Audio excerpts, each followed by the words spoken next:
Hi everyone, welcome. I'm down here in my wormery, and what I've got in my sights today are my two fairly new, 2-week-old systems that have not even been checked in on for the past 2 weeks since they've been put into service. They were just put over here amongst the other systems and left to proceed with how they were set up. The worms that occupy these two systems came out of my two oldest systems, which I'm not quite done depopulating. So the worms that live in the two-week-old systems were hauled out of here 2 weeks ago. And then we kind of just left the material to sit for a little while. And then only 5 days ago I returned to these two systems to reestablish the horizontal migration feeding zones to see if we can round up the stragglers. So it's time to feed the two-week-old bins. After 2 weeks, I'm sure they're hungry. And you know, I might even take a peek in these just to see how things are. Once I get my glove on, maybe it would be interesting to see how the stragglers are either still staying in their castings or possibly have made their way over into the horizontal migration feeding zones. Yeah, let me put on a glove and we'll take a closer look. You know, originally I thought I might just prop the camera up over there on the shelf so we can take a peek at what's happening in here. But it did seem to me like the light over there is not quite as good as what we have here on the bench. And it doesn't take any effort hardly to grab these two systems, bring them out here to the bench so we could work on them a little bit better where the light's decent. This system was pretty heavily populated last time we checked in here when we did that first haul out 14 days ago. And during that pause period between then and 5 days, just 5 days ago when I restarted this migration in both of these bins, the material was really just left to dry. The material is definitely taking on a much different consistency than what we had previously. I might have even given this system, both systems, the fan treatment where the fan from above is just set to blow on here and help dry the material in the hopes that maybe it'll make it a little bit less interesting for the worms to want to remain in, get them moving, looking for something better. And the whole idea of what something better might be is over in the feeding zone. And you might see some little puddles developing over here. I came in here with my water bottle to replenish whatever moisture may have been lost in here. We're not hauling worms out today, but I am curious to see how things look. So I figured maybe we would take a quick peek. Maybe not be too big of a disruption. Avoid being too intrusive, but still maybe give ourselves a little sense of what might be happening down in here. They're still struggling to get into these little pieces of paper, little bundles of food that I created for them. So I didn't just lay it out there to make it easy. I put some bedding material obstacles in their way, but we're not hauling worms out. I just thought we would take a peek. I couldn't resist. It's only been 5 days. I assume that we're still going to get a few more worms coming out of this now stirred up material where the drier material has been sunk down into the more damp stuff to help it further dry. I don't think I'll be giving these systems any more treatments with the fan because I think the material is plenty dry already. My only hope is that the worms don't get stubborn and stay, you know. It does seem to me like a good number of the worms in this system have actually left at this point. A lot fewer worms hanging out in the finished castings than anything that I saw over in the horizontal migration feeding zone. This material almost feels even a little bit drier than the other system did, but not much different, pretty similar. And down low where there's still little pockets of moisture protected from evaporation by being so deep. Here and there we're still going to fumble on a few little worms hanging out, enjoying that stuff, not feeling the urge yet to leave, but I can definitely feel that what I'm doing here is definitely going to draw the entire moisture content of all this material down a lot, just because of the dryness of what I'm blending in and the relative dryness even of the stuff that's down lower. But as a result of this little stir, I do believe the material in general gets a lot drier after you've blended in what was sitting out on the surface. Here you see a little puddle from my application of moisture a little earlier. Down within these little bundles of newspaper is where you'll find some food, still tucked away in that case. Well, 5 days. Sometimes the worms don't really react immediately to some yummy foods being placed into their space. Sometimes they're more interested in the moisture, you know, some of the moisture that's oozing out of the fruits and making it really tempting to be hanging down in this stuff. Let me grab a little bit of bedding from over here to try to cover up that little breached piece of newspaper where I exposed the melon to the air. I don't want to be attracting all kinds of pests, so I'd rather keep anything fruity as well covered as possible. It's there for the wormies, not for any sort of passerby fruit flies that might be interested in this. Alright, that was kind of cool. Felt good to do a quick aeration here. Probably wasn't even that necessary, but I did feel like I had to satisfy my curiosity. Let's get these systems out of the way and get the 2 new systems out here so we can feed them. I got some yummy food for them.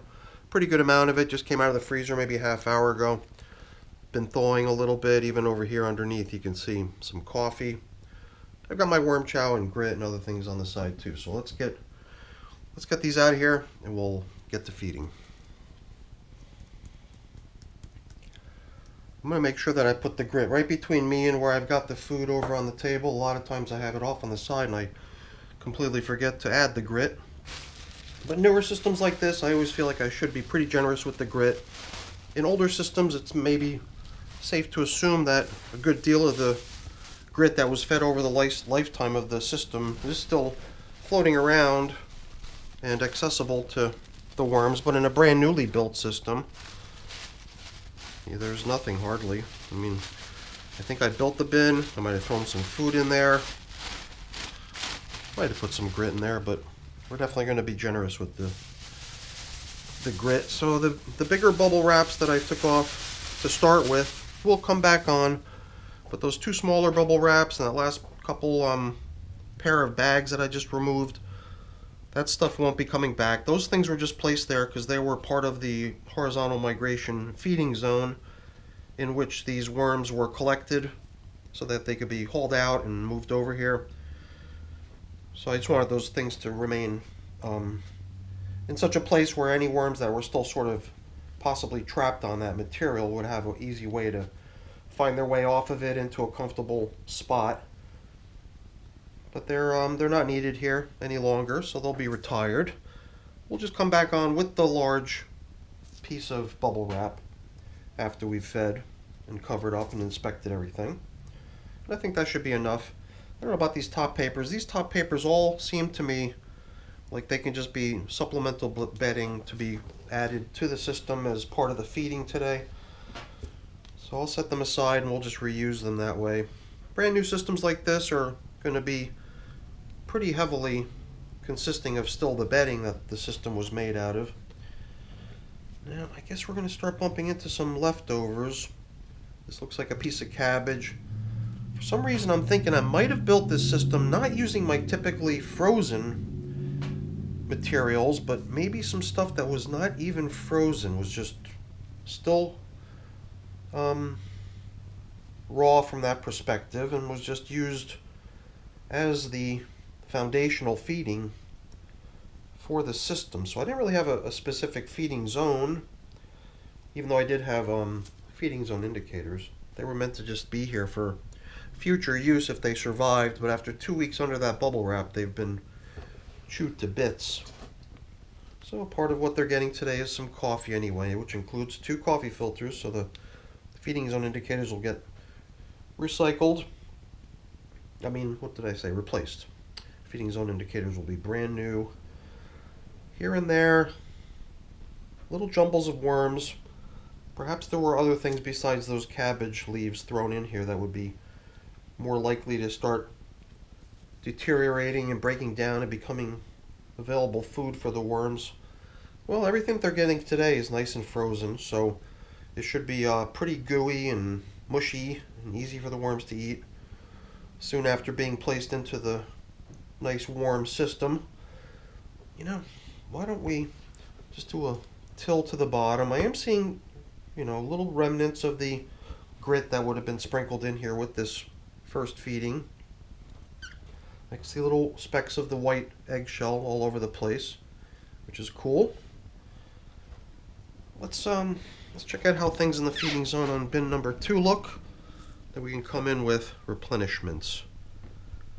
It would be very similar. I assume if there were a couple large pieces of cabbage placed into bin number 1, we would see a similar sort of material left over in the same similar state. And we'll just put those right back down into the feeding area along with the newly added stuff. Sometimes it is just interesting to see how the remains of previous feedings are coming along, even if they're not really coming along much at all yet. Yeah, freezing definitely helps a lot. Just that, mushiness that you get from stuff that would otherwise be pretty crisp if it were still fresh and had never been frozen. Once something's been frozen and thaws out, not everything, certain things hold up to it really well, but other things really do get mushy, and the worms definitely appreciate it. You can tell by the way they go at this stuff. So I almost completely buried these scraps of paper, which we're just going to spread out loosely beneath the food that we're going to add in. I don't have replacement top covering newspapers, but I could just as easily go grab something that could be placed out here to replace what had already been in here previously but just got pretty heavily chewed up by the wormies. So I usually try not to dump foods right down into the coffee, but here it was a little bit awkward, and it ended up just all pouring out, and a lot of it was tiny little fragments, like little frozen stuff that just broke into little tiny shreds. So we got all kinds of stuff here. I think we've divvied up those leaves of some Brussels sprouts, and what was over here, some strawberry. This stuff that I'm adding in is just the leaves of some radish. There's a lot over in this one. Let's give them a little bit more of this over here. Perhaps there was actually more of it somewhere that we just didn't bump into. And here's some more of the food. Let's get the last of these greens distributed to these 2 systems, and then we can start in with everything else and get this feeding buttoned up. I guess I'm also curious to see how things look on the forward and the backward edges. We went straight for the feeding zone to see how things were coming along, although this system was actually fed with food chunks all over, so there was no designated feeding zone, if you think about it that way. But they will have one now, and we'll have nice new markers to show where that is in each system. It's always nice when you could just pull their food straight out of this transport container and give it to them instead of half of it staying attached to the container. So this stuff is just breadcrumb. It's been getting included in all my feedings ever since I bought this stuff home from my mom's place a few days ago. She found it in her pantry, couldn't really account for how old this stuff was, just figured it was time to say goodbye and let it go, and it still seemed like it was in good enough shape to be given to the worms. I guess stuff has to be in pretty bad shape when you're speaking in terms of, what a human would consider to be palatable or not. But once this stuff starts to get nasty, from our point of view, it starts to become really tempting for the worms. So that's a pretty nice feeding zone. The coffee mixed with worm chow, even some grit piled onto the frozen veggies. I think they're going to appreciate this. What do you think? I hope they do. I guess we'll just reach out far. Use this as a reason to just see how things throughout the bin are. I guess what I'm looking for is sort of a sign that everything's healthy and happy. And every handful of material I scooped out had worms hanging out in it, which was kind of sweet. That's usually evidence enough for me, I suppose, that things are in good shape. I just found another little piece of leftover cabbage. We'll jam that down there with the rest of the foods. Sometimes I prefer to see stuff that's sort of clumping together to be released from itself, so it's not just a jumble of material that the worms can't navigate through or explore or hang out in or nibble on, most importantly. And we're also introducing a good bit of air down into the system. Not that it needs it, I don't think, especially a system of this age. 2 weeks old. It's just primarily bedding right now. It's already airy. It's all pretty heavily populated. I do already have some estimates based on people's comments of how many worms they thought were... Ooh, more cabbage. How many worms they thought they saw when we launched these two systems 14 days ago. I suppose I could link to the video, and anyone who hasn't seen that video yet can check it out and contribute their estimates as to how many worms they thought they saw. But, you know, as you saw earlier, we've got a migration continuing, which will hopefully round up additional volunteers out of the finished castings, so that they will have, on their own, come over to a more favorable conditions they found in the feeding zone, where they'll be hauled out and relocated to be reunited with these little guys. But it is nice to see that after 5 days how that stuff's getting depopulated. I wasn't sure what to expect, but I think the dryness of the material is serving as a pretty good motivator, because the worms can sense it, you know, and especially now that we've stirred in a bunch of the dry stuff that was out on the surface, that'll even further make that stuff feel even more drier, hopefully motivating worms to scoot out of it and head over into the nicely dampened horizontal migration feeding zone. Alright everyone, I'll take care of getting these things put away. I got a few other things that I gotta get cleaned up too, and I thought maybe I'd grab a couple pieces of newspaper before I put the bubble wrap on. I'm not going to keep you around for that, that's all boring. Before I go there really quick, let me just say thank you. Thank you so much for watching. Hopefully you enjoyed the video. If you did, as always, please don't forget to leave me a quick thumbs up before you go. That's always really appreciated. And if you haven't done so already, please also consider subscribing to the channel. That's also very much appreciated. Alright everyone, take care.